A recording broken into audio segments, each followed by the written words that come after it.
Hello दोस्तों, मैं उपेंद्र कुमार आप सभी का स्वागत करता हूं अपने चैनल यूके ट्यूटोरियल में। आज हम लोग पढ़ेंगे झारखंड में स्थानीय स्वशासन और इससे संबंधित जो भी ऑब्जेक्टिव है उसको बारी बारी से सॉल्व करेंगे, साथ में एक्स्ट्रा फैक्ट को भी जानेंगे। तो चलिए स्टार्ट करते हैं दोस्तों।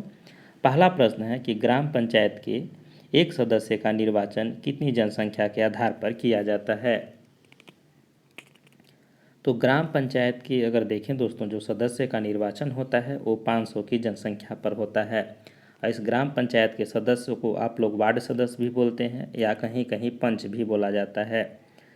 अगर ग्राम पंचायत की अगर प्रमुख की बात करें तो ग्राम पंचायत का प्रमुख जो होता है वो मुखिया होता है, जो 5000 की जनसंख्या पर नियुक्ति होती है। तो यहाँ ग्राम पंचायत के सदस्य हो या उनकी मुखिया हो, दोनों का नियुक्ति देखें तो प्रत्यक्ष रूप से जनता के द्वारा किया जाता है। अगला प्रश्न है कि ग्राम सभा के सदस्य हैं। तो ग्राम सभा के सदस्य कौन होते हैं, तो सभी ग्रामीण मतदाता होते हैं। तो यहाँ पर इसका आंसर बी हो जाएगा। क्वेश्चन को बनाते समय अच्छे से पढ़ लीजिएगा दोस्तों, क्योंकि यहाँ पर क्वेश्चन पूछ रहा है ग्राम सभा के सदस्य। तो सदस्य में आप सभी ग्रामीण नहीं कर सकते हैं, क्योंकि सभी ग्रामीण में छोटे बच्चे भी आते हैं, बूढ़े भी आते हैं, जिनकी मतदाता सूची में नाम नहीं भी है वैसे भी लोग आते हैं। तो ग्राम सभा के सदस्य वही व्यक्ति हो सकते हैं जिनकी उम्र 18 वर्ष हो गई है, साथ में उसके मतदाता सूची में नाम होनी चाहिए। तो सिर्फ ग्रामीण मतदाता ही हो सकते हैं। तो इसका आंसर यहाँ पर बी राइट हो जाएगा। आप ऐसे मत कर दीजिएगा कि 18 वर्ष या उससे अधिक उम्र के सभी व्यक्ति, वैसे व्यक्ति नहीं हो सकते हैं। 18 वर्ष उम्र जाने के बावजूद भी बहुत सारे लोगों को मतदाता सूची में नाम नहीं चढ़ पाती है किसी कारणवश, तो ऐसे व्यक्ति को शामिल उसमें ग्राम सभा के सदस्य में नहीं होंगे, बस वही होंगे जिनकी मतदाता सूची में नाम शामिल है। अगला प्रश्न है कि ग्राम कचहरी का प्रधान कहलाता है। तो जो ग्राम कचहरी का प्रधान है वो सरपंच कहलाता है। इसका आंसर यहाँ पर बी हो जाएगा। एक्चुअली में देखिए दोस्तों, जो सरपंच का कार्य क्या है, तो सरपंच का कार्य है कि यह छोटे मोटे जो गांव में जो विवाद हो जाते हैं, जैसे दीवानी मामला हो गया, फौजेदारी मामला, ऐसे मामलों को निपटारा करना इसका काम होता है। इनका भी चुनाव देखें तो प्रत्यक्ष रूप से चुनाव किया जाता है जो सरपंच होते हैं उनका। तो जो हमारे यहाँ व्यवस्था है, अगर पंचायती राज की व्यवस्था की बात करें झारखंड में, तो त्रिस्तरीय है। और 3 स्तरीय में सबसे निचले स्तर पर ग्राम पंचायत है। और ग्राम पंचायत की 4 शाखाएँ हैं झारखंड में। कौन कौन सी शाखा है उसको भी जान लीजिए। ग्राम सभा, ग्राम पंचायत, ग्राम कचहरी और ग्राम रक्षा दल। और वही एक ग्राम कचहरी जो है ग्राम पंचायत का ही एक भाग है, जिसमें न्याय से संबंधित कार्य को देखा जाता है, जिसके प्रमुख जो होते हैं सरपंच होते हैं। इसके अलावा सरपंच के साथ साथ में ग्राम कचहरी में 9 सदस्य होते हैं। तो इसके सहित 9 सदस्य होते हैं जो न्याय संबंधी कार्य को देखते हैं। इनकी और डिटेल्स की अगर बात करें दोस्तों, तो जो सरपंच होते हैं, जो ग्राम कचहरी होती है, ये 10,000 तक के मामलों को, दीवानी मामले में 10,000 तक के मामलों में लोग सुनवाई कर सकते हैं। और किसी भी व्यक्ति को 1,000 रुपया तक के दंडित इन लोग कर सकते हैं। और सज़ा की बात करें तो 3 महीने तक इन लोग सज़ा सुना सकते हैं। चलिए अगला प्रश्न देखते हैं। ग्राम रक्षा दल में किस उम्र समूह के व्यक्तियों को शामिल किया जाता है। तो ग्राम रक्षा दल में अगर देखें तो 18 से 30 वर्ष तक के युवाओं को शामिल किया जाता है। यहाँ पर इसका आंसर डी हो जाएगा। ग्राम रक्षा दल क्या है, तो ग्राम जो पंचायत होती है उसी में ग्राम रक्षा दल होता है। ये क्या होते हैं, पुलिस व्यवस्था होती है। जो ग्रामीण इलाके में क्या होते हैं, जैसे वॉलेंटियर नियुक्त करते हैं, उसी प्रकार ये व्यवस्था है, जिसमें ज़्यादातर युवाओं को ही नियुक्त किया जाता है। 18 से 30 वर्ष के जो युवा होते हैं उनको शामिल किया जाता है। और जो इनके प्रमुख होते हैं ग्राम रक्षा दल को, उसको दलपति कहा जाता है। इसकी नियुक्ति भी मुखिया एवं कार्यकारिणी जो अन्य सदस्य होते हैं उनकी सलाह पर ही की जाती है। चलिए अगला प्रश्न देखते हैं कि पंचायत समिति का सचिव कौन होता है। तो पंचायत समिति का जो सचिव होता है वो प्रखंड विकास पदाधिकारी होगा। तो यहाँ पर इसका आंसर सी हो जाएगा कि जो बीडीओ हैं, ब्लॉक डेवलपमेंट ऑफिसर, वो प्रखंड विकास पदाधिकारी, वो पंचायत सचिव का सचिव होते हैं पंचायत समिति का। और वहीं अगर ग्राम पंचायत का पूछता है कि सचिव कौन होता है, तो ग्राम पंचायत का सचिव जो होता है वो पंचायत सेवक होते हैं। तो इसको भी ध्यान में रखेंगे। और वहीं पूछेगा दोस्तों कि जो जिला परिषद है उनके सचिव कौन होते हैं, तो जिला परिषद जो होते हैं उनके सचिव होते हैं डीडीसी, डिप्टी डेवलपमेंट कमिश्नर जो होते हैं उप विकास आयुक्त, वो जिला परिषद के सचिव होते हैं। तो 3 स्तर में बांटा गया है और तीनों स्तर में सचिवों को आप याद रखेंगे कि इनके इनके ये सचिव होते हैं और उनके प्रमुख कौन कौन होते हैं और उनकी नियुक्ति कैसे होती है। अगला प्रश्न है कि वर्तमान समय में झारखंड में कुल कितने नगर निगम हैं। तो वर्तमान समय में झारखंड में देखें तो कुल नगर निगमों की संख्या 9 हो गई है। ये 9 को नाम तो याद नहीं रखेंगे, लेकिन जो ना लास्ट में नाम जो रघुवर सरकार के द्वारा जो नगर निगम बनाया है उसको ज़रूर याद रखिएगा कि कौन कौन से नगर निगम इनके द्वारा बनाए गए हैं। तो अभी वर्तमान में इनकी संख्या 9 हो गई है। अगला प्रश्न है कि रांची नगर निगम की स्थापना की गई थी। रांची नगर पालिका, पहले क्या था दोस्तों कि रांची नगर पालिका था, बाद में वो नगर निगम बना है। तो अंग्रेज़ों के काल में ही 1869 ईस्वी में नगर पालिका का गठन किया गया था रांची में। तो यहाँ पर इसका आंसर सी हो जाएगा 1869 में। इसको वीवीआई करके याद रखेंगे क्योंकि यहाँ से प्रश्न पूछता है। अगला प्रश्न है कि रांची नगर निगम की स्थापना की गई थी। तो रांची नगर पालिका से बाद में नगर निगम में तब्दील हो गया। ये हुआ था 1979 में। तो बहुत आसान है, एक तो 1869 में, इसके बाद 110 साल बाद 1979 में आपका ये नगर निगम में तब्दील हो गया। डेट भी याद रख सकते हैं दोस्तों, तो 15 सितंबर को 15 सितंबर 1979 में रांची नगर निगम की स्थापना की गई थी।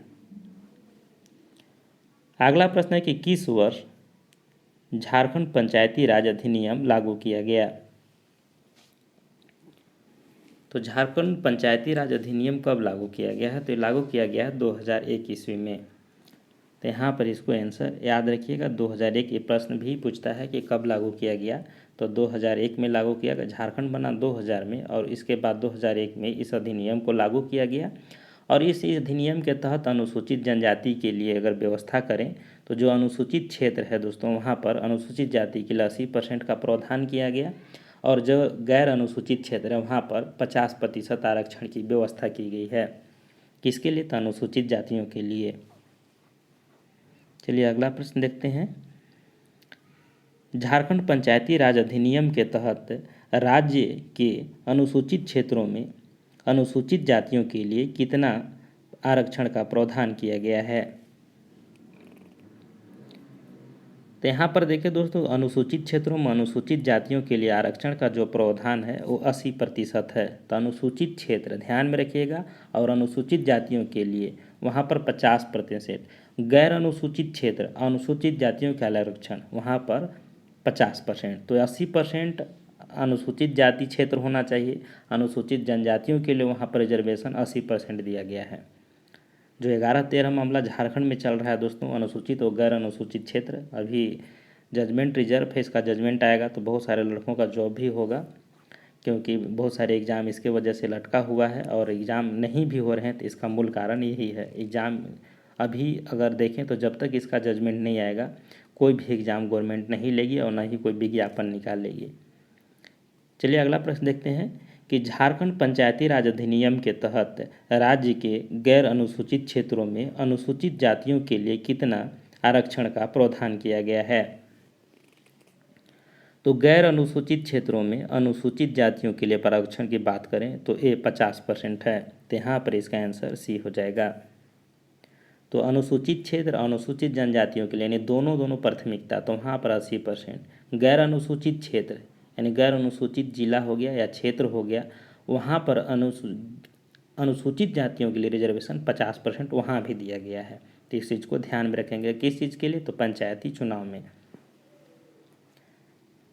अगला प्रश्न है कि भारतीय संविधान की 5वीं अनुसूची के अंतर्गत झारखंड का निम्न में से कौन सा जिला अधिसूचित क्षेत्र के अंतर्गत नहीं आता है। तो जो 13 जिला हैं दोस्तों वो अनुसूचित क्षेत्र के अंतर्गत आता है और 11 जिला हैं जो गैर अनुसूचित क्षेत्र के अंतर्गत आता है। तो उस जिले को भी नाम आप याद रखेंगे। तो यहाँ पर अगर ऑप्शन के अनुसार अगर देखें दोस्तों तो जो चतरा जिला है वो गैर अनुसूचित क्षेत्र में आता है और बाकी जो लातेहार जिला हो गया, सिमडेगा, पाकुड़, ये सब अनुसूचित जिला हैं। तो इस तरह से यहाँ पर सी हो जाएगा आंसर राइट। अगला प्रश्न है कि झारखंड राज्य में पंचायती राज व्यवस्था की संरचना कैसी है। तो झारखंड में पंचायती राज व्यवस्था की जो संरचना है वो त्रिस्तरीय है। तो यहाँ पर इसका आंसर बी हो जाएगा। ये 3 स्तरीय को आप बिल्कुल ध्यान में रखिएगा। ग्राम स्तर पर ग्राम पंचायत, प्रखंड स्तर पर पंचायत समिति और जिला स्तर पर जिला परिषद। ग्राम स्तर पर ग्राम पंचायत का जो प्रमुख होता है वो मुखिया कहलाता है, और जो प्रखंड स्तर पर पंचायत समिति का जो प्रमुख होता है उसको प्रमुख ही बोलते हैं, और जिला स्तर पर जो जिला परिषद का जो प्रमुख होता है उसको अध्यक्ष बोला जाता है। तो इस तरह से तीनों का आप नाम याद रखेंगे। प्रमुख को और इनके सचिवों को भी बता ही दिए हैं, फिर से रिपीट कर दे रहा हूँ। अगर ग्राम पंचायत के अगर सचिव रहेंगे तो उनको हम लोग बोलेंगे ग्राम सेवक, और जो प्रखंड स्तर पर जो पंचायत समिति के जो सचिव होते हैं वो बीडीओ होते हैं, और जिला स्तर पर जो सचिव होते हैं वो डीडीसी होते हैं, डीपली डेवलपमेंट ऑफिसर, जिसको प्रखंड उप विकास समाहर्ता बोलते हैं या उप विकास आयुक्त भी बोलते हैं। तो उसको भी नाम याद रखेंगे ये तीनों सचिवों का। अगला प्रश्न है कि झारखंड पंचायती राज अधिनियम के तहत राज्य के ग्रामीण क्षेत्रों में कितनी जनसंख्या के आधार पर एक ग्राम पंचायत का गठन किए जाने का प्रावधान किया गया है। तो पंचायती राज अधिनियम 2001 के तहत कहा गया है कि ग्रामीण क्षेत्र में अगर देखें तो जिनकी जनसंख्या 5000 हो गई है, तो ऐसा नहीं है कि एक गांव की जनसंख्या 5000 हो, 2-3 गाँव के अगर भी मिला करके 5000 जनसंख्या होती है तो 2-3 गांव मिला करके एक ग्राम पंचायत का गठन किया जाएगा। तो यहाँ पर इसका हो जाएगा आंसर सी 5000। अगला प्रश्न है कि झारखंड राज्य के कितने पंचायतों में पंचायती राज व्यवस्था कार्यरत है। तो झारखंड में अगर देखें तो जितने भी पंचायत हैं सभी में पंचायती राज व्यवस्था कार्यरत है। तो इसका आंसर यहाँ पर हो जाएगा 44-23। यहाँ पर इसका आंसर बी हो जाएगा। ये सभी पर पंचायती राज व्यवस्था कार्यरत है। अगला प्रश्न है कि झारखंड में पंचायती राज व्यवस्था के अंतर्गत कितने पंचायतों को अधिसूचित घोषित किया गया है। तो 1054 पंचायतों को दोस्तों अधिसूचित घोषित किया गया है। तो इसका आंसर यहाँ पर बी हो जाएगा। अगला प्रश्न है कि झारखंड पंचायती राज अधिनियम के तहत राज्य में कितनी जनसंख्या पर एक ग्राम पंचायत के सदस्य का प्रावधान किया गया है। तो ये फर्स्ट में ही क्वेश्चन आया था कि कितनी जनसंख्या पर एक ग्राम पंचायत के सदस्य का प्रावधान किया गया है। तो 500 की जनसंख्या पर ग्राम पंचायत के सदस्य का प्रावधान किया गया है, और जो ग्राम पंचायत के जो प्रमुख होंगे वो क्या कहलाएंगे, मुखिया कहलाएंगे। उनकी नियुक्ति जो होती है 5000 की जनसंख्या पर होती है। अगला प्रश्न है कि झारखंड में ग्राम पंचायत की मुखिया को क्या कहा जाता है। तो ग्राम पंचायत जो पंचायती राज स्तर का सबसे निचला स्तर है, और इसके जो प्रमुख होते हैं वो मुखिया कहलाते हैं। तो यहाँ पर इसका आंसर डी हो जाएगा। और मुखिया का चुनाव जो होता है वो प्रत्यक्ष रूप से होता है। प्रत्यक्ष से तात्पर्य है दोस्तों कि जो आम जनता वोट देकर जिसको चुनते हैं उसको प्रत्यक्ष चुनाव बोलते हैं। अगला प्रश्न है कि राज्य में ग्राम पंचायत के मुखिया का कार्यकाल कितने वर्ष का होता है। तो ग्राम पंचायत के जो मुखिया का कार्यकाल होगा वो 5 वर्षों का होगा। तो यहाँ पर इसका आंसर सी हो जाएगा। वो मुखिया का कार्यकाल बोले, जिला परिषद का भी कार्यकाल बोले, या प्रखंड स्तर पर पंचायत समिति के जो सदस्य होंगे उनके भी कार्यकाल 5 वर्ष का ही होगा। तो जो टोटल प्रमुख बोले, मुखिया बोले, या जिला परिषद के अध्यक्ष बोले या सदस्य बोले, सभी का कार्यकाल 5 वर्ष ही है निर्धारित किया गया। अगला प्रश्न है कि ग्राम पंचायत के मुखिया को उनके पद से हटाने हेतु अविश्वास प्रस्ताव को किस बहुमत से पारित करने की आवश्यकता होती है।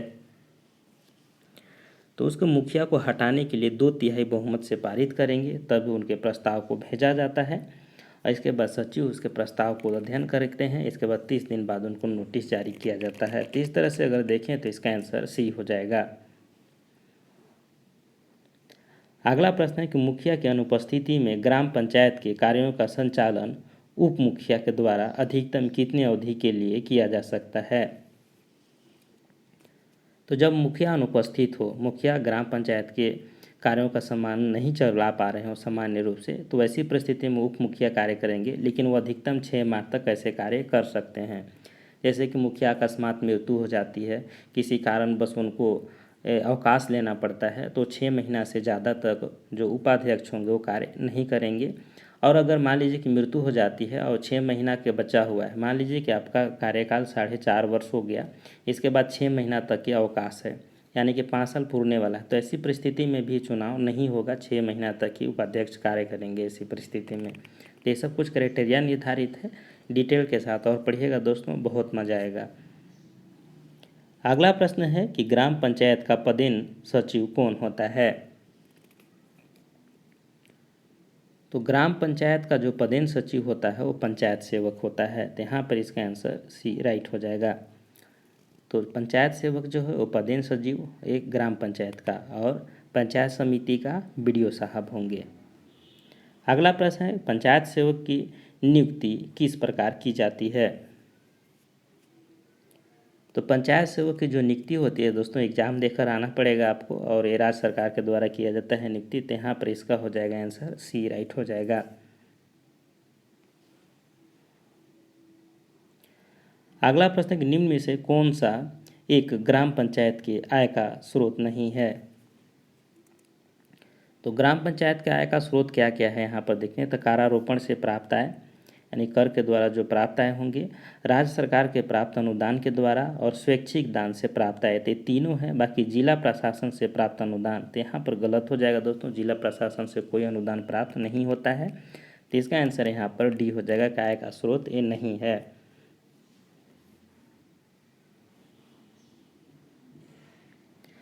अगला प्रश्न है कि निम्न में से कौन एक ग्राम पंचायत का अंग नहीं है। तो यहाँ पर देखिए तो पूछ रहा कि ग्राम पंचायत का कौन सा एक अंग नहीं है। तो आपको याद होगा जो हम बताए थे ग्राम पंचायत का अंग जो 4 अंग हैं, और चारों अंग को भी फिर से बताएंगे। तो जो यहाँ पर देखिए दोस्तों ग्राम प्रशासन है, एक ग्राम पंचायत का अंग नहीं है। बाकी ग्राम सभा हो गया, ग्राम कचहरी हो गया, ग्राम रक्षा दल हो गया और ग्राम पंचायत हो गया, ये जो 4 अंग हैं ग्राम पंचायत के अंग हैं। तो इस तरह से ग्राम सभा, ग्राम पंचायत, ग्राम कचहरी और ग्राम रक्षा दल। अगला प्रश्न है कि ग्राम सभा किसके मिलकर बनती है।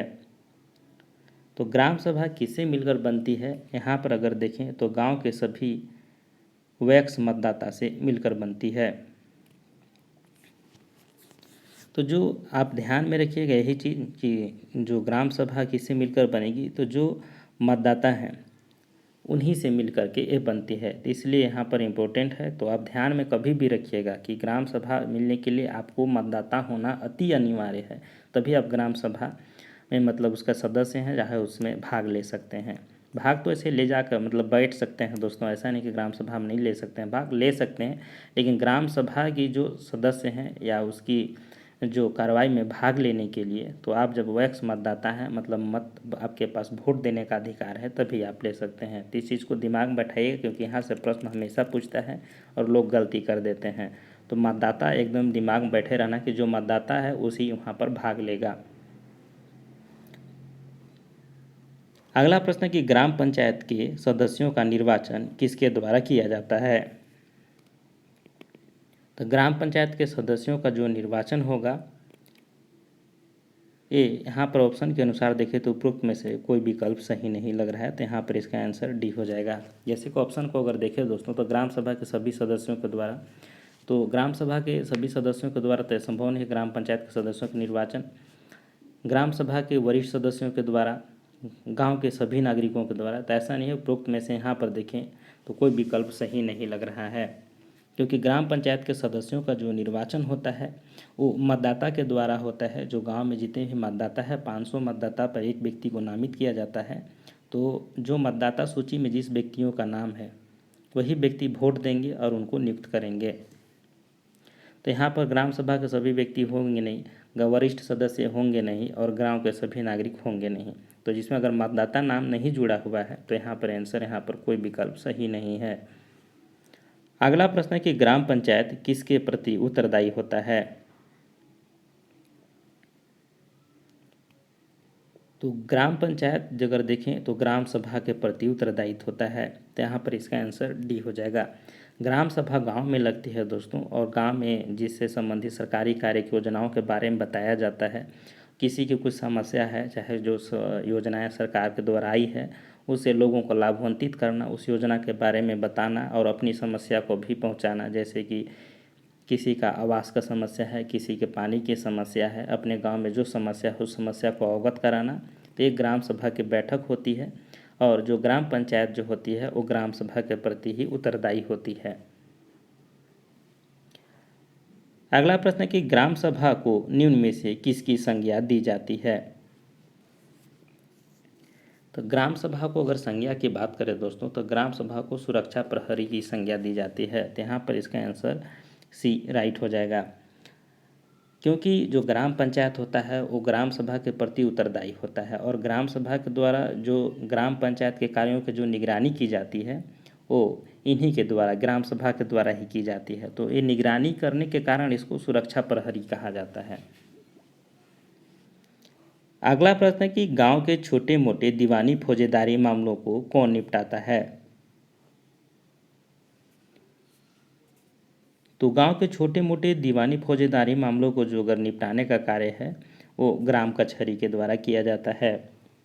ये जो ग्राम पंचायत है दोस्तों, तो ग्राम ग्राम पंचायत और जैसे कि ग्राम सभा हो गया, ग्राम पंचायत हो गया, ग्राम कचहरी हो गया, ग्राम रक्षा दल, चारों अंग है और चारों अंग का एक एक काम है। तो इसी प्रकार ग्राम कचहरी है जो दीवानी फौजदारी मामलों का निपटारा करेगा, और 10,000 तक के जो दीवानी मामले हैं, दीवानी मामले और फौजदारी मामले तो समझते होंगे दोस्तों। दीवानी मामले उसे कहते हैं जो पैसे से संबंधित हो, मारकाट से संबंधित ना हो, जगह जमीन हो गया, पैसे से संबंधित हो गया, कुछ आपसी विवाद हो गए उससे संबंधित है। लेकिन जो फौजदारी हम लोग मारपीट हो गया, लड़ाई झगड़ा हो गया, कटपीट हो गया, तो ऐसे मामलों को फौजदारी मामले कहते हैं। तो दीवानी मामले में 10,000 तक के लोग सुन सकते हैं, और साथ में लोग आर्थिक दंड की बात करें तो 1,000 रुपये तक के आर्थिक दंड भी लगा सकते हैं ग्राम कचहरी।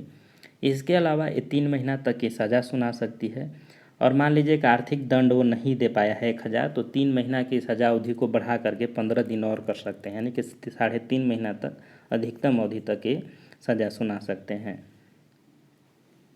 अगला प्रश्न है कि ग्राम कचहरी के सदस्यों की कुल संख्या कितनी होती है। तो ग्राम सदस्यों की अगर देखें दोस्तों, ग्राम कचहरी के सदस्यों की कुल संख्या की बात करें तो इनकी संख्या 9 होती है। तो यहाँ पर इसका आंसर राइट हो जाएगा यहाँ पर सी, क्योंकि यहाँ पर अगर देखें तो जो सरपंच होते हैं, सरपंच सहित टोटल संख्या 9 होंगे, यानी कि 8 सदस्य होंगे, एक सरपंच होंगे, और इसी में से एक उप सरपंच भी होते हैं जो सरपंच की अनुपस्थिति में वो कार्यों का संचालन करते हैं, और ये इनके सभी का कार्यकाल 5 वर्षों के लिए होता है, ये भी ध्यान में रखिएगा। अगला प्रश्न है कि ग्राम कचहरी के संबंध में निम्नलिखित में से कौन सा कथन असत्य है। तो ग्राम कचहरी के विषय में 4 कथन दिए हैं, कौन सा कथन गलत है उसको चुनना है। तो चलिए चारों ऑप्शन को देखते हैं।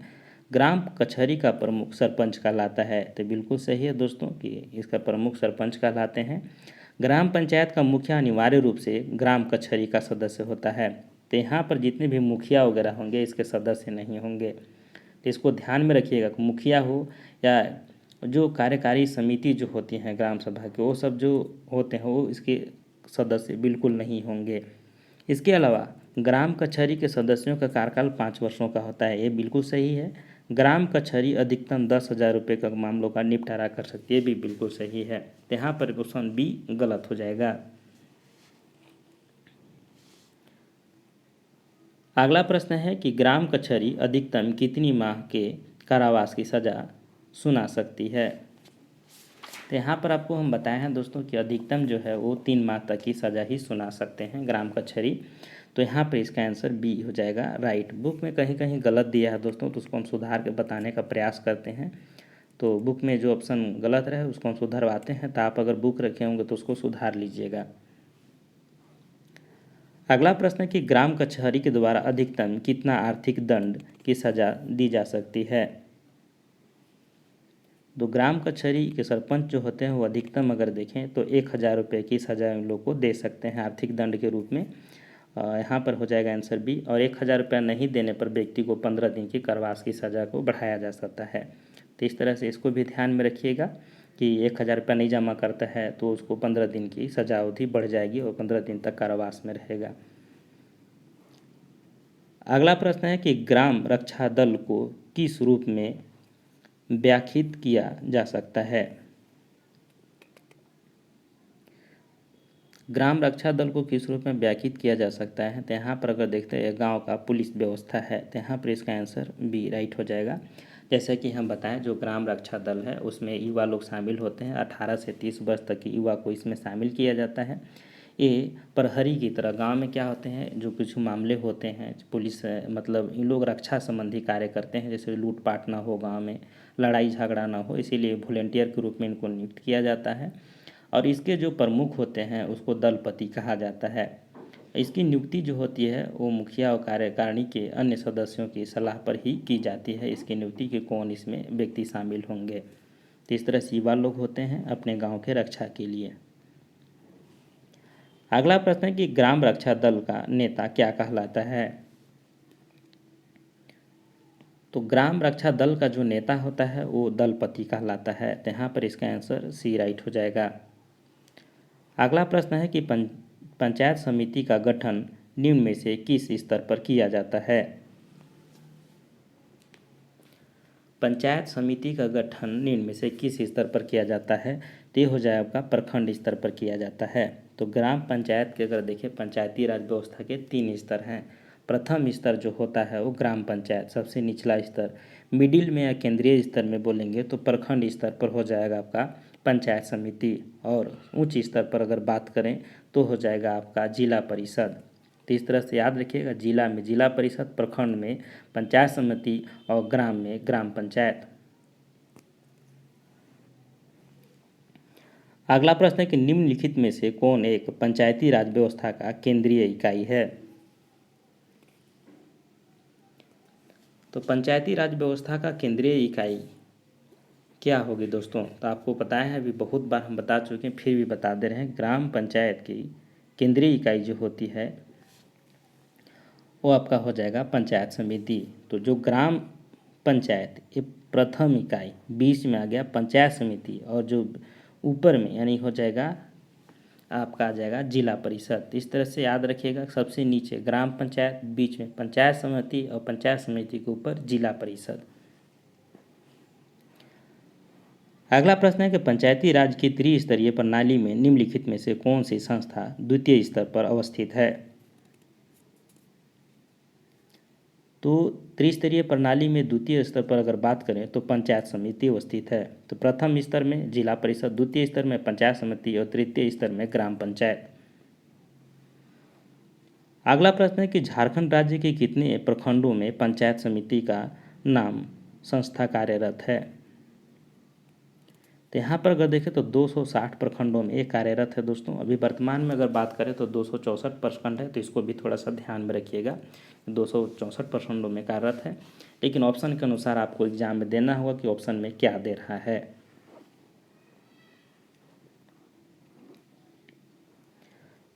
अगला प्रश्न है कि राज्य के कितने प्रखंडों को अधिसूचित घोषित किया गया है तथा यह पंचायत समिति के सभी पद अनुसूचित जनजाति हेतु आरक्षित है।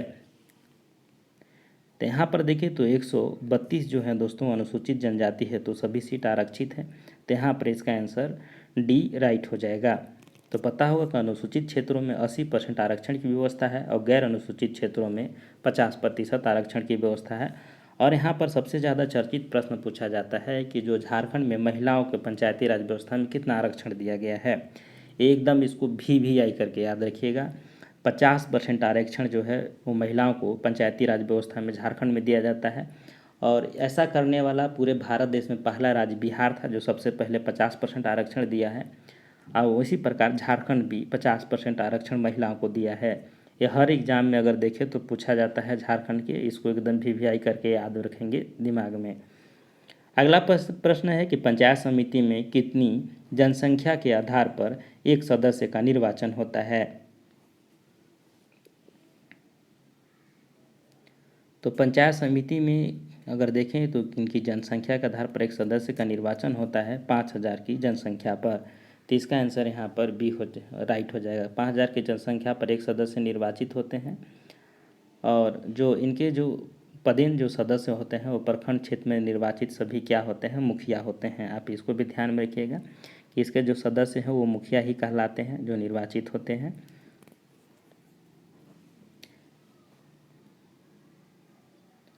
अगला प्रश्न है कि पंचायत समिति के संबंध में निम्न कथनों पर विचार करें। तो यहाँ पर कथन दिए हुए हैं, चलिए सारे कथन को देखते हैं।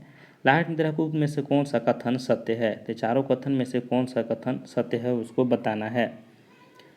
तो संबंधित प्रखंड क्षेत्र में निर्वाचित सभी मुखिया पंचायत समिति के पदेन सदस्य होते हैं। तो ये बिल्कुल सही है कि पंचायत समिति के टोटल जो निर्वाचित मुखिया हैं वो उसके सदस्य होते हैं। संबंधित प्रखंड क्षेत्र के निर्वाचित विधानसभा के सभी सदस्य पंचायत समिति के सदस्य होते हैं। ये भी बिल्कुल सही है। जितने भी विधायक होंगे अपने अपने क्षेत्र में, उसका अपना क्षेत्र से वो पंचायत समिति के सदस्य होता है। संबंधित प्रखंड क्षेत्र के निर्वाचित लोकसभा के सांसद पंचायत समिति के सदस्य होते हैं। ये भी बिल्कुल सही है कि जिस एरिया से वो लोकसभा क्षेत्र चुने हुए हैं उस एरिया का वो जितने भी पंचायत समिति हैं वो सभी का सदस्य होंगे। इसके अलावा संबंधित प्रखंड क्षेत्र से निर्वाचित राज्यसभा के जो सांसद हैं वो भी पंचायत समिति के सदस्य होंगे। तो राज्यसभा के जो क्षेत्र से निर्वाचित होकर गए हैं उस क्षेत्र से भी अगर देखें तो पंचायत समिति के सदस्य होंगे, यानी कि उसका जो एरिया है, निवास स्थान है, उस एरिया से वो अपने जो संसद हैं वो पंचायत समिति के सदस्य होंगे। तो विधायक भी हो गए, लोकसभा के सदस्य भी हो गए और राज्यसभा के सदस्य टोटल, और साथ में मुखिया, ये सभी पंचायत समिति के पदेन सदस्य होते हैं। और पंचायत समिति के अध्यक्ष की बात करें दोस्तों तो इसके अध्यक्ष कौन होते हैं? तो प्रमुख होते हैं। आप लोग जानते होंगे इसके प्रधान को प्रमुख कहा जाता है और उनकी ही सहायता के लिए एक उप प्रमुख को भी नियुक्त किया जाता है। जैसे कभी कभी प्रमुख अनुपस्थित हो गए तो उनके कार्य संचालन कौन करेगा? तो उप प्रमुख करेंगे। तो उप प्रमुख की भी नियुक्ति होती है। तो यहाँ पर देखिए दोस्तों, तो उपरोक्त सभी कथन हमारे सत्य हैं। अगला प्रश्न है कि पंचायत समिति के प्रमुख को क्या कहा जाता है? तो पंचायत सचिव के जो प्रमुख होते हैं उसको प्रमुख ही कहा जाता है। तो यहाँ पर इसका आंसर बी राइट हो जाएगा। तो इसको ध्यान में रखिएगा, ग्राम पंचायत के प्रमुख को मुखिया और पंचायत समिति के प्रमुख को प्रमुख ही और जिला परिषद के प्रमुख को अध्यक्ष कहा जाता है, जिसको जिला परिषद अध्यक्ष कहते हैं। अगला प्रश्न है कि पंचायत समिति के प्रमुख का कार्यकाल कितने वर्षों का होता है? तो पंचायत समिति के प्रमुख का जो कार्यकाल होता है दोस्तों वो 5 वर्षों का होता है। तो एकदम जेहन में बैठा लीजिएगा, पंचायत समिति से संबंधित जितने भी अधिकारी नियुक्त होंगे, मतलब जितने भी अधिकारी, मतलब सरकारी अधिकारी को छोड़कर जिनकी भी नियुक्तियाँ जनता के द्वारा होगी वो सभी का कार्यकाल 5 वर्ष ही है। अगला प्रश्न है कि पंचायत समिति के प्रमुख को उनके पद से हटाने हेतु कितने बहुमत से अविश्वास प्रस्ताव पर पारित किया जाना आवश्यक है? तो राइट टू रिकॉल आया हुआ है दोस्तों, जो राइट टू रिकॉल सबसे पहले एमपी में लागू किया गया था, मध्य प्रदेश में।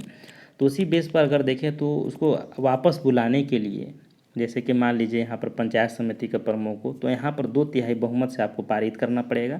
तो यहाँ पर देखिए 2D आंसर राइट हो जाएगा। अगला प्रश्न है कि पंचायत समिति का पदेन सचिव कौन होता है?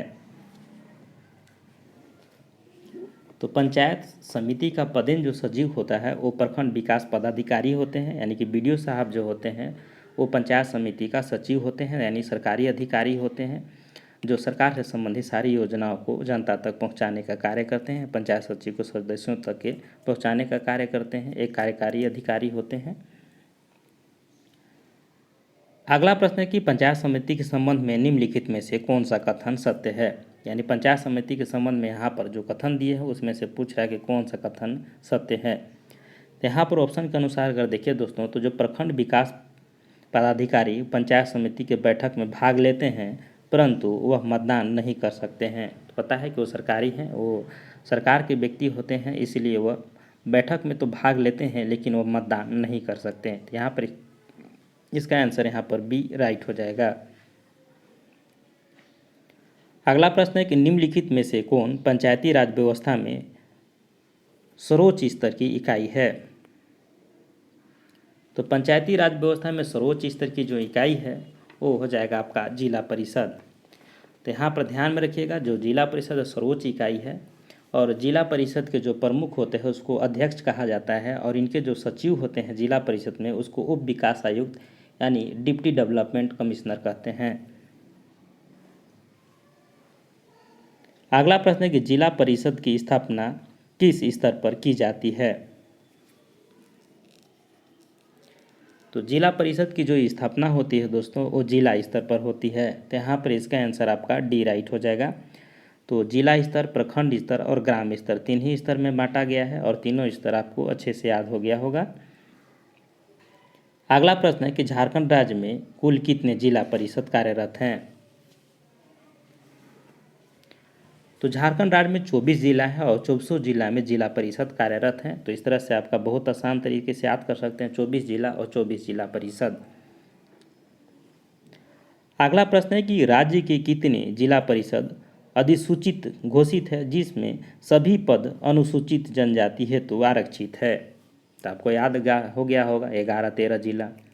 तो 13 जिला जो है दोस्तों अधिसूचित जनजाति के लिए आरक्षित है। तो यहाँ पर इसका आंसर यहाँ पर सी राइट हो जाएगा कि अधिसूचित या अनुसूचित जनजाति के लिए 13 जिला रिजर्व है और यहाँ पर इसी जनजाति के लोग यहाँ के सदस्य के रूप में, अध्यक्ष के रूप में नामित हो सकते हैं। चलिए अगला प्रश्न देखते हैं। जिला परिषद के संबंध में निम्नलिखित में से कौन सा कथन असत्य है, यानी कौन सा कथन जो गलत है उसको चुनना है। तो चलिए चारों ऑप्शन को देख लेते हैं। पहला कि जिला परिषद के प्रत्येक सदस्य 50,000 की जनसंख्या पर एक सदस्य का निर्वाचन होता है। तो बिल्कुल सही कि 50,000 की आबादी पर इनका चुनाव होता है। संबंधित जिला क्षेत्र के निर्वाचन पंचायत समिति के सभी प्रमुख जिला परिषद के पदेन सदस्य होते हैं। तो भी बिल्कुल संबंधित है, सही है कि संबंधित जिला क्षेत्र से निर्वाचित जितने भी पंचायत समिति के सभी जो प्रमुख होंगे वो प्रमुख वो जिला परिषद के सदस्य होंगे। इसके अलावा संबंधित जिला क्षेत्र से निर्वाचित सभी विधायक तथा संसद जिला परिषद के सदस्य होते हैं। तो ये भी यहाँ पर सही होगा। तो यहाँ पर देखिए दोस्तों तो उपरोक्त जो है सभी कथन सत्य होंगे। तो यहाँ पर डी आंसर राइट हो जाएगा। तो आप याद रखें पंचायत समिति हो या जिला परिषद हो वो अपने अपने क्षेत्र के जो विधायक होंगे, सांसद होंगे, वो लोकसभा से हो या राज्यसभा से हो, वो सांसद और विधायक दोनों जो हैं वो क्षेत्र के अपना वो सदस्य होते हैं, जिला परिषद का भी और पंचायत समिति सदस्य का भी। तो इस तरह से याद रखेंगे। अगला प्रश्न है कि जिला परिषद के प्रधान को क्या कहा जाता है। तो जिला परिषद के जो प्रधान होते हैं उसको अध्यक्ष कहा जाता है। तो इसका आंसर यहाँ पर सी राइट हो जाएगा। अगला प्रश्न है कि जिला परिषद के प्रमुख को उनके पद से हटाने हेतु सदस्यों के द्वारा कितने बहुमत से अविश्वास प्रस्ताव का पारित किया जाना आवश्यक है। तो कोई भी सदस्य हो दोस्तों, चाहे वो जिला परिषद के हो या कोई और हो, तो उसको हटाने के लिए 2/3 बहुमत से ही आपको पारित करना पड़ेगा। तो आप यह ध्यान में रखिएगा कि वो भले मुखिया हो या प्रमुख हो या जिला परिषद के सदस्य हो, इनको हटाने के लिए 2/3 बहुमत से पारित होगी उनके सदस्यों के द्वारा, तभी इनको हटाया जा सकता है। अगला प्रश्न है कि जिला परिषद के बैठक की अध्यक्षता कौन करता है। तो जिला परिषद की बैठक की अध्यक्षता जो होता है वो जिला परिषद का अध्यक्ष करता है। तो यहाँ पर देखें तो इसका आंसर सी होगा। तो अध्यक्ष का जो नियुक्ति होता है दोस्तों वो क्या होता है कि प्रत्यक्ष जनता के द्वारा नहीं होता है, बिल्कुल जिला परिषद सदस्य के रूप में सब नियुक्त होकर के जाते हैं और उसमें से ही एक व्यक्ति को अध्यक्ष नियुक्त किया जाता है और एक व्यक्ति को उपाध्यक्ष नियुक्त किया जाता है।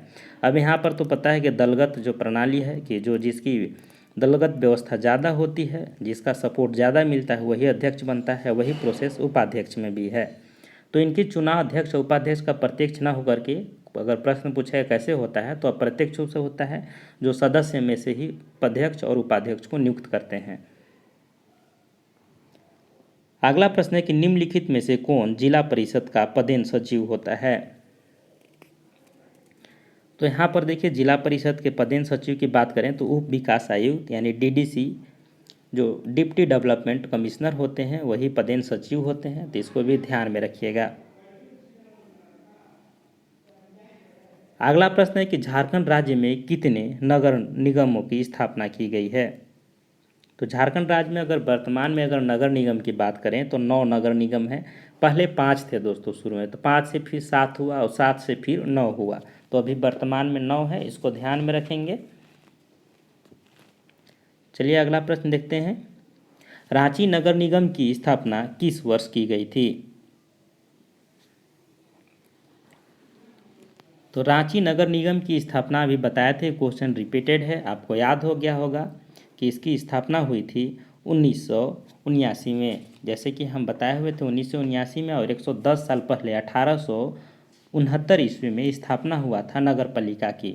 और 110 साल बाद यानी 1979 में 15 सितंबर के दिन नगर निगम की स्थापना हुई थी।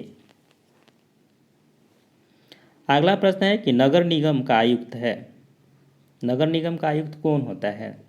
तो राज्य सरकार के द्वारा नियुक्त किया जाता है इनको। नगर निगम का जो आयुक्त होता है वो पीएससी लेवल का अधिकारी होता है, तो राज्य सरकार के द्वारा इनको नियुक्त किया जाता है। तो यहाँ पर इसका आंसर सी हो जाएगा।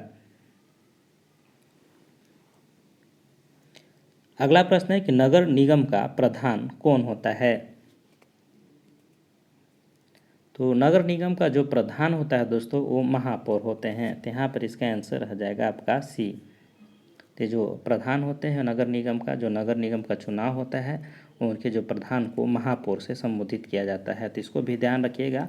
उधर जिला परिषद के प्रमुख को अध्यक्ष, और नगर निगम की अगर बात करें तो इसके प्रधान को महापौर।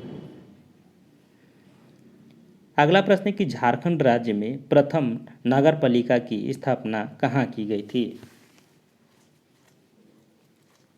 तो झारखंड राज्य में प्रथम नगर पालिका की स्थापना कहाँ हुई थी? तो रांची में हुई थी। और कब हुई थी? तो 1800, आप याद रखिएगा, 69 में। अगला प्रश्न है कि रांची नगर पालिका की स्थापना किस वर्ष की गई थी? तो प्रथम बार नगर पालिका की स्थापना रांची में हुई, और कब हुई? तो 1869 में हुई। बहुत आसान है, तो इसको भी याद रखिएगा। 1869 में प्रथम नगर पालिका, बाद में इसको नगर निगम में तब्दील हो गया। अगला प्रश्न है कि झारखंड राज्य का प्रथम क्षेत्रीय विकास प्राधिकरण कहाँ है? तो झारखंड राज्य में पहले क्षेत्रीय विकास प्राधिकरण रांची है, और क्षेत्रीय विकास से संबंधित जो भी कानून होते थे बनाता था, ताकि कैसे अपने क्षेत्रों को डेवलप किया जा सके। तो इसका स्थापना कहाँ हुआ था दोस्तों? तो रांची में हुआ था, और प्रथम था। दोस्तों यह नगर की योजनाबद्ध विकास एवं सौंदर्यीकरण के लिए अपना प्लान तैयार करता है। अगला प्रश्न है कि झारखंड राज्य में कुल कितने अधिसूचित क्षेत्र समिति हैं? तो यहाँ पर अगर देखें दोस्तों तो जो 22 जो हैं अधिसूचित क्षेत्र समिति हैं। तो यहाँ पर इसका आंसर सी राइट हो जाएगा। चलिए अगला प्रश्न देखते हैं कि झारखंड राज्य में एकमात्र छावनी बोर्ड कहाँ विद्यमान है? तो झारखंड में एकमात्र छावनी बोर्ड है दोस्तों, कहाँ है? तो रामगढ़ में है। तो इसका आंसर यहाँ पर बी हो जाएगा। छावनी बोर्ड की स्थापना जो होता है दोस्तों वो संसदीय अधिनियम के तहत उन शहरों में की जाती है जहाँ पर सैन्य छावनी अवस्थित होते हैं। तो रामगढ़ में सैन्य छावनी है, आप लोग जानते हैं, इसलिए यहाँ पर अवस्थित है। और यह जो होता है अगर देखें तो प्रत्यक्ष रूप से यहाँ पर देखें तो केंद्रीय रक्षा मंत्रालय के अधीन ये आता है। यहाँ पर मतलब देखें तो केंद्रीय रक्षा मंत्रालय के अधीन ये कार्य भी करता है। और इसमें जो सदस्य वगैरह जो नियुक्त होते हैं छावनी बोर्ड के, जो ऑफिसर होते हैं, जो कमांडिंग ऑफिसर होते हैं छावनी बोर्ड के, वो इसके पदेन अध्यक्ष होते हैं। तो इस तरह से भी ध्यान में रखेंगे इसको। अगला प्रश्न है कि छावनी बोर्ड का अध्यक्ष कौन होता है? तो छावनी का कमांडिंग ऑफिसर छावनी बोर्ड का अध्यक्ष होता है। तो इस तरह से इसका आंसर बी हो जाएगा। और 2 प्रश्न बचे हुए हैं, इसको भी देख लेते हैं दोस्तों। छावनी बोर्ड किसके नियंत्रण में कार्य करता है? तो छावनी बोर्ड जो होता है वो रक्षा मंत्रालय के नियंत्रण में कार्य करता है। तो यहाँ पर इसका आंसर सी राइट हो जाएगा। लास्ट प्रश्न है कि छावनी बोर्ड के सदस्य, तो छावनी बोर्ड के आधे सदस्य क्या होते हैं? निर्वाचित होते हैं, तथा आधे सदस्य जो होते हैं वो मनोनीत होते हैं। तो इस तरह से इसका आंसर सी राइट हो जाएगा। और वीडियो कैसा लगा दोस्तों कमेंट करके ज़रूर बताइएगा। ये थोड़ा सा लंबा वीडियो है, आप शुरू से लास्ट तक अगर देखे होंगे तो ज़रूर कमेंट कीजिएगा। और आप मेरे से एक रिक्वेस्ट है दोस्तों आप सभी से कि आप लोग यूके ट्यूटोरियल यूट्यूब फैमिली के ग्रुप चलाते हैं फेसबुक में, आप वहाँ पर जाइए, ज्वाइन होइए, आपको बहुत बेनिफिट मिलेगा। क्योंकि सारे हम जो क्वेश्चन होते हैं उससे संबंधित रिलेटेड कुछ प्रश्न होते हैं उसमें शेयर करते रहते हैं। तो UK tutorial YouTube family search कीजिएगा, जो मेरा चैनल का लोगो है वो सेम लोगो उसमें दिखेगा येलो कलर का। तो वहाँ पर आकर के आप आइए, हमसे जुड़िए। और वीडियो अच्छा लगता है दोस्तों तो शेयर करना ना भूलिए, क्योंकि आपके शेयर करने से मुझे प्रोत्साहन मिलती है आगे वीडियो बनाने का। और मिलते हैं अगले वीडियो में, तब तक के लिए जय हिंद दोस्तों, जोहार झारखंड।